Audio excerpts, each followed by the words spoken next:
Bellatrix heard my, panicked voice and she came over. Oh. What the hell? What did I do? I can hardly feel her breathing. Hello, everyone, and especially my 19 subscribers. Once again, I hope that count is off. Today we are continuing with 7 Lives.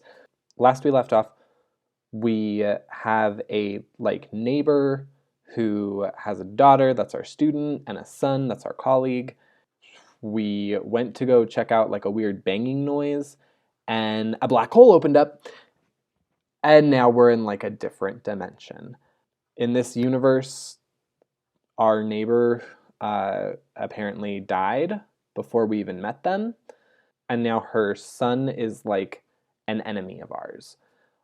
We also got a very mysterious warning to not help the daughter, who's our student, otherwise we'll end up like their mother did, which is dead, so that implies that the son killed the mom.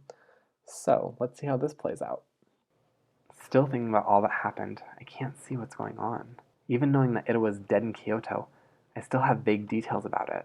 I know who perhaps could help me to understand more about what's happening. Call in my supervisor. Hi there, colleague. How are you doing? Hi. I'm more calm now. You sure?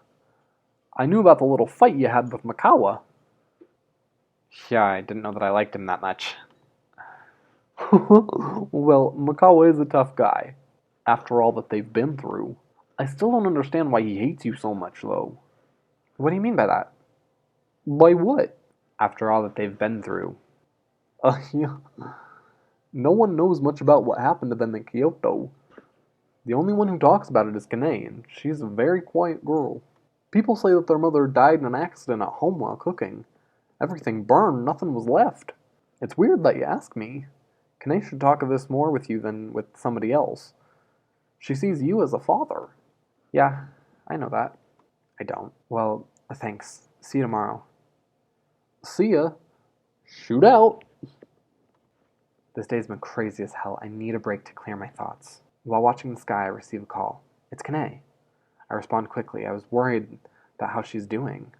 Please help me. Makawa's crazy. He locked me in my room, and he's with 2 people below. He hit me very hard, dragged me to my room, and closed it. I can't go out, and I don't have anyone else. Please, Professor, help me. Oh, Bellatrix heard my, panicked voice, and she came over. Oh. As soon as she says that, the call ends. I try to call her back, but it doesn't work. Without thinking, I ran as fast as I could to her house. I called the police on my way there. When reaching the front of her house, my hand begins to hurt, just where I have the scarred ring. It begins to burn with great intensity that almost makes me kneel. While I'm leaning in pain, I open my eyes to see the house around me and realize I'm no longer in front of Kane's house. In fact, I have no idea where I am. Everything starts to turn around in my head. The scar hurts even more at this point of burning. Ido's house again? Kane! It's me! Mr. Makawa is waiting. It doesn't feel good. Something's wrong. With my hands shaking, I enter the house. There he is. His thug joined after I was in the room. Makawa is there with a knife, full of coagulated blood on the table. When I saw the knife, I thought the worst. Where's Kane? It ends today, but I have to do it myself. Makawa said as he took the knife from the table. I had no escape. At the same time, the scar on my finger hurt more and more, but seeing what I had in front of me couldn't distract me. Makawa, I'm asking you, what the hell did you do with Kane? Did you really think I would do something to my sister? I'm not a monster like you. What the hell are you saying? I never did anything to you or your family. This ends now. Makawa attacks me with a knife in his hand. I try to avoid him, I'm going to try to avoid him. I almost managed to avoid him, but he managed to make a wound in my face due to how close he was. Makawa, stop, please. You still have time.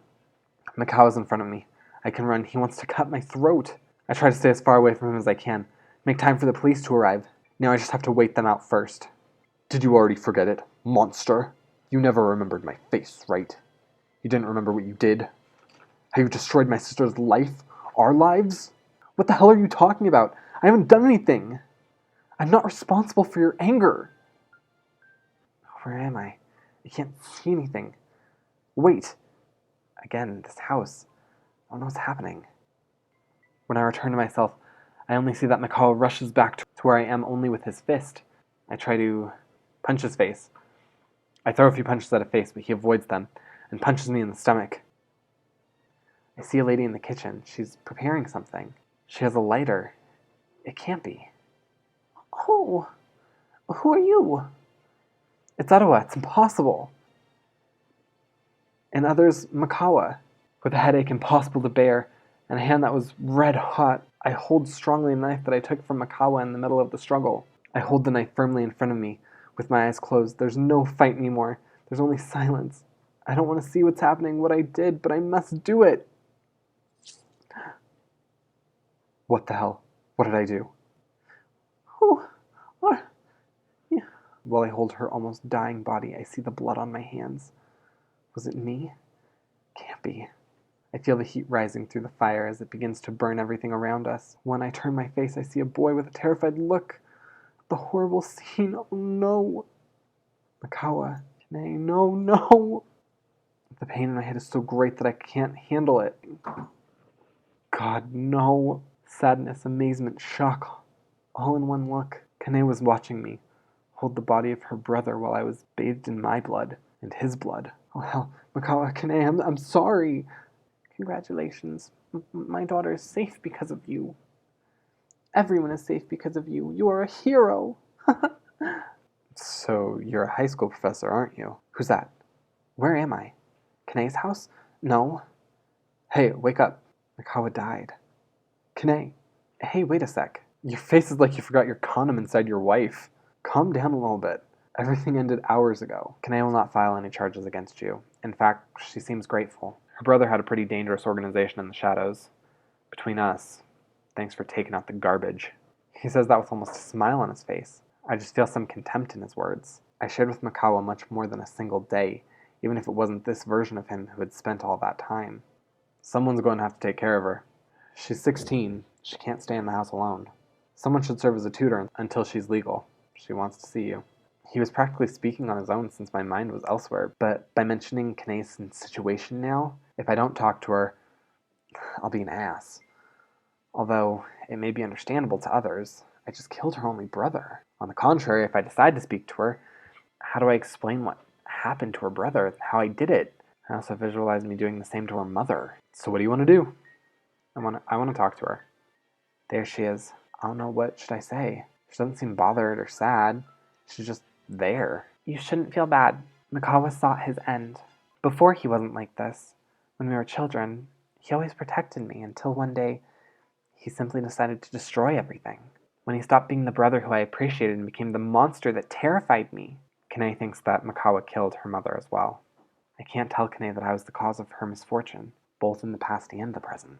Professor, please don't leave me. As she said it, I raised my face to see her eyes. She had been incredibly strong. I'd never seen her like that before.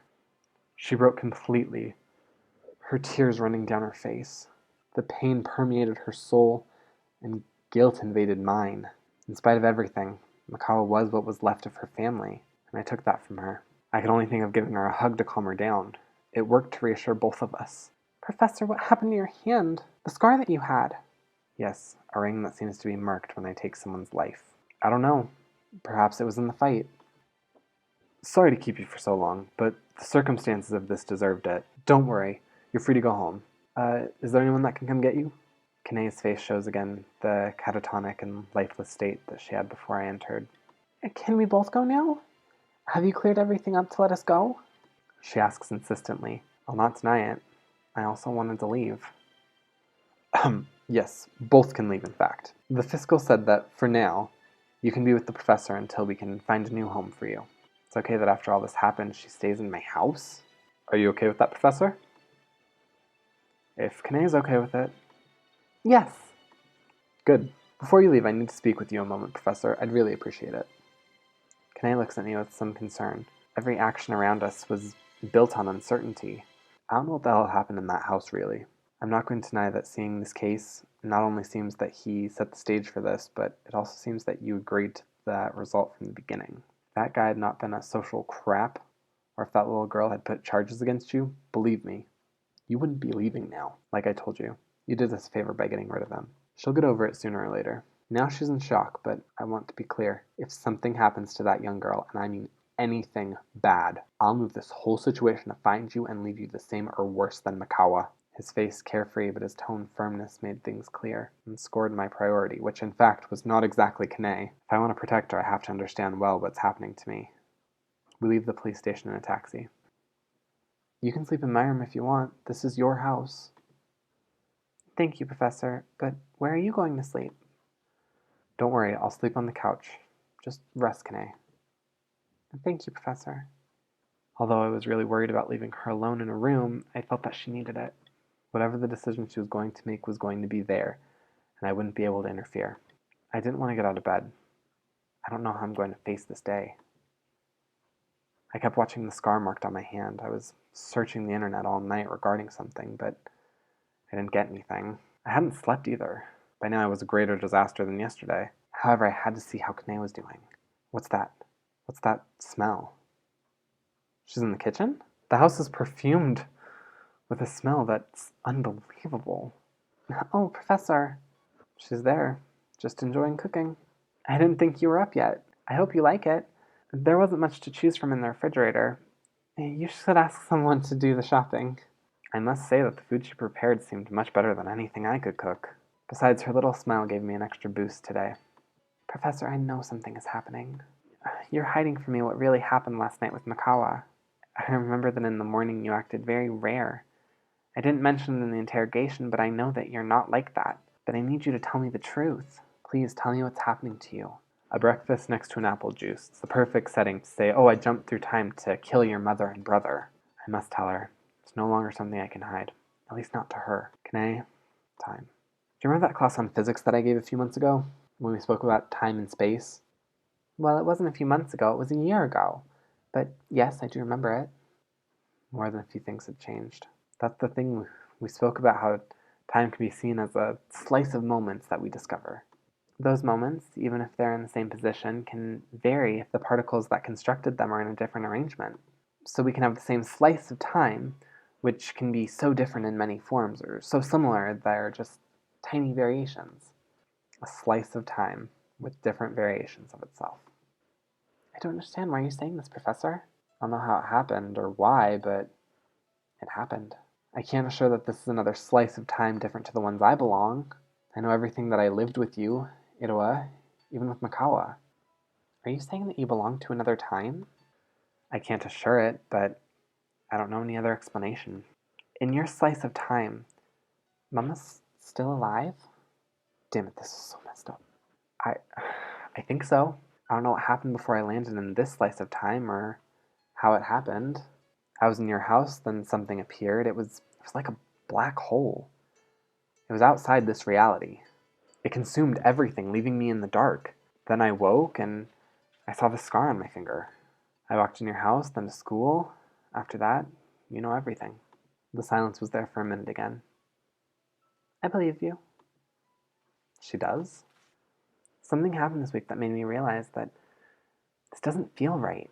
As if it were out of place. Maybe it's an illusion of mine and we're both crazy, but I can't deny, after all, this is not normal. Something's happening to us. With you, Professor. She's right. I have to see what all this is. Not only for me, but for her to restore everything. I think I know someone who can help us. I've searched everywhere and haven't found anything. He's kind of like my last resort. He's very peculiar. He's far from here, but it could bring us more answers about what's happening. Okay, Professor, let's do it. It was a trip for 3 hours in the car to his house. We arrived and nothing was like I remember it. The truth is that there wasn't even a house. The only thing that was there was a small motorhome, just outside this desolate place. It looked as if someone was making meth there.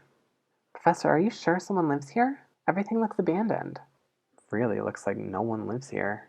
We've traveled so far. I know he still lives here. I knock on the motorhome's door. Hello, is someone here? The hell you two want? This isn't a motel. Go elsewhere. The house is closed or something like that. The conglomeration of odors that came out was indescribable, and The least unpleasant was the putrefaction to liquor that he gave off. She's not too young for you, son. Ain't gonna judge you or nothing. Hi, excuse me. Do you know someone called Oyab? Hell, I ain't heard that name in years. I only have something to tell you, son. If you come looking for that pathetic dude who pretends to know things to take money from the morons who believe them, let me tell you that now I'm more pathetic and no one wants me to tell those lies without meaning.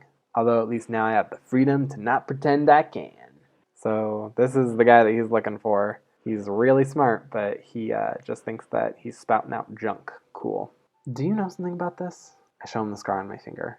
What the hell are you doing here? Get out of here. Out! So you do know about this, don't you? I don't know if you two are drugged or playing some joke or both, but I'm not interested. Get away from here. I prefer to immerse myself in my own shit rather than get up and listen to these stupid things. Don't be a dick.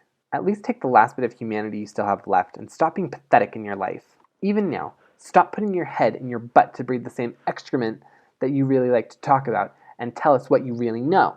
Because I know you know something, and I ask you to tell us. Where did all that come from? I don't know what moment Kanae suffered that transformation of a quiet girl to this woman who had more character than any other person. Please, I lost my mother, and now my brother too. I know that doesn't matter to you in the least, but I need an explanation. Please, I beg you. Kanae said this with her fist and forehead setting on the door, tears running down her cheek. She insisted again and again, but it didn't help. For Oyab, it was as if we weren't there. I take Kanae by her shoulder and decide to go back to the house. Lonely and sunny path full of silence, gray by its loss and broken by uncertainty. The breeze came through the window, moving her hair, while her gaze was lost on the road that seemed infinite in the distance. There was nothing to say. We were just like at the beginning of the day. No.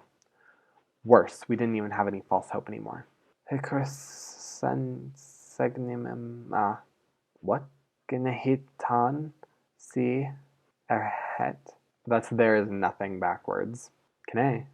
A meaningless search. There is nothing. I turn my head to see what's happening, and I see that from the actions of her body to the movement of her hair by the breeze in the air, everything was being repeated. It was like a loop. Kanae, wake up! My car, after going back a few meters, moved to a point again and returned. Everything was iterating at an arbitrarily specific interval. I try to stop Kanae's movements. Maybe if I can stop her, the loop will break. While this sequence happened repeatedly, I could observe how the sky was changing continuously without being affected by the loop. It doesn't matter how hard I try to stop Kanae, I can't do anything. Perhaps if I break the window. I try to punch the window to break it. It hurts almost as if I've broken the bones in my fingers. No, not again. The silence covered all around, followed by a whirling sound that penetrated my ears and reached my head with such force that I thought I was going to explode. This, Professor, ends pie today is but do not have to leave. Do it, me, myself, too. The beeping makes me close my eyes and grab my head by the pressure that is exerted. What's happening now? Oh, guys, it's like there's a tone that's so fucking high. I know I have my eyes open, but I can't see anything. My veins, I can hear my blood. Oh, that's so gross. I can hear, when you put your ear to someone's chest and you can hear their heartbeat. I can hear that, but without the actual beating. I can just hear the motion of blood. Ugh. I don't know if my eyes are open or closed. We're moving. I hold the hand wheel as fast as I can to avoid the two persons that are in front of me. I watched in a span that felt almost infinite as we rolled over and over again. Oh my god. My eyes are on Kanae, watching her put her hands in front of her, trying to protect herself. Crystals impacting our faces. More rolls. Everything stopped. With my head hit and dizzy, I turn to Kanae and she has her eyes closed. No, I can't move. I need Kanae. Alright guys, that is where I'm going to end it today. Yeah, I guess next time we will see if Kanae made it out okay. Stay tuned every Wednesday. We will be continuing this series. If you made it this far, go ahead and leave a like, comment what you think is going to happen in the next episode. Subscribe if you're new to the channel, or if you're not new and just haven't subscribed yet. And I will see you guys next time. Bye!